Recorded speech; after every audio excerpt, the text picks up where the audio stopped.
اللہ اللہ اللہ اللہ اللہ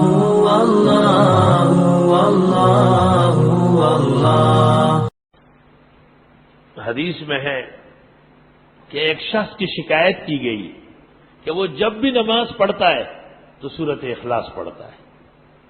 اس کی دو صورتیں روایات میں مروی ہے، اور سورت پڑھ کر پھر سورہ اخلاص پڑھ کے پھر رکوع میں جاتا، اور دوسری صورت یہ کہ نہیں، پوری نماز میں ایک رکعت میں سورہ اخلاص ضرور۔ تیسری روایت یہ کہ نہیں، زیادہ پڑھتا تھا، اور مسئلہ یہ کہ جتنی صورت یاد ہے سب کا حق ہے کہ پڑھی جائے۔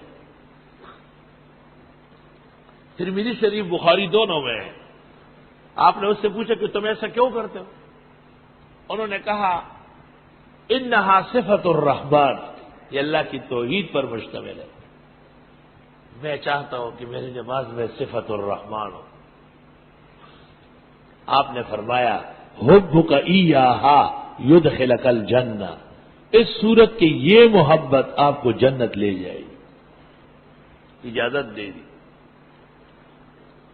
اور محدث طبرانی نے معجم صغیر فضل سورہ اخلاص میں ایک طویل روایت نقل کی۔ روایت یہ ہے کہ آپ کی خدمت میں ایک اعرابی آیا، دیہاتی آدمی تک گوارا، سخت الفاظ ہوتے تھے ان کے۔ پیغمبر سے کہا آپ کون ہے اور تیرے رب نے تجھے کیا کہا ہے؟ آپ نے کہا میں پیغمبر ہوں، میرے رب نے مجھے وحی کی۔ آپ سوال سمجھ گئے۔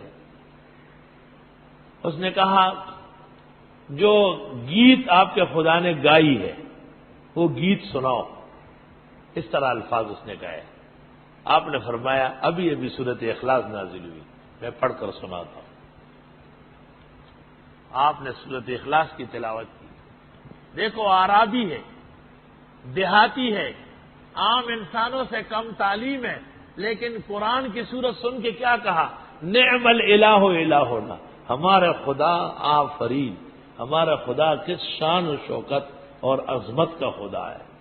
نعم الالہ الہنا یقبل الیسیرہ، تھوڑا سا لیتا ہے، ویعطی الجزیلہ، اور اتنے بڑے انعامات دیتے ہیں۔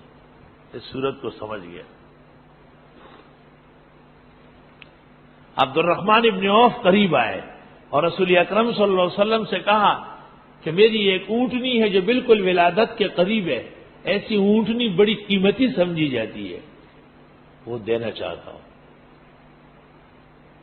آپ نے فرمایا کہ مجھے ابھی ابھی جبریل آئے اور انہوں نے کہا ہے کہ عبد الرحمن ابن عوف اونٹنی دے رہا ہے اس اعرابی کو،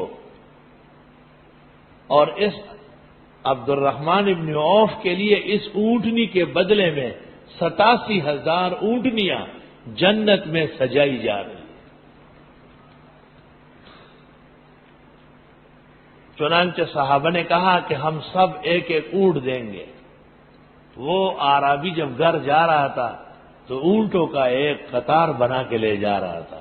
اس نے کہا تھا نعم الالہ الہنا، واہ ہمارے خدا تو زندہ باد رہے۔ یقبل الیسیرہ، تھوڑا سا لیتے ہیں، ویعطی الجزیلہ، اور کتنا بڑا دیتا ہے۔ چھوٹی سی صورت ہے اور نعمتیں کتنی زیادہ ہے، معانی اور تفسیر کتنی زیادہ ہے۔ حدیث میں ہے کہ سورت اخلاص ثلث القرآن ہے۔ علماء نے اس کی یہی تطبیق کی ہے کہ 3 مسائل مہم آئے، ایک توحید کا، دوسرا رسالت کا، اور تیسرا آخرت کا۔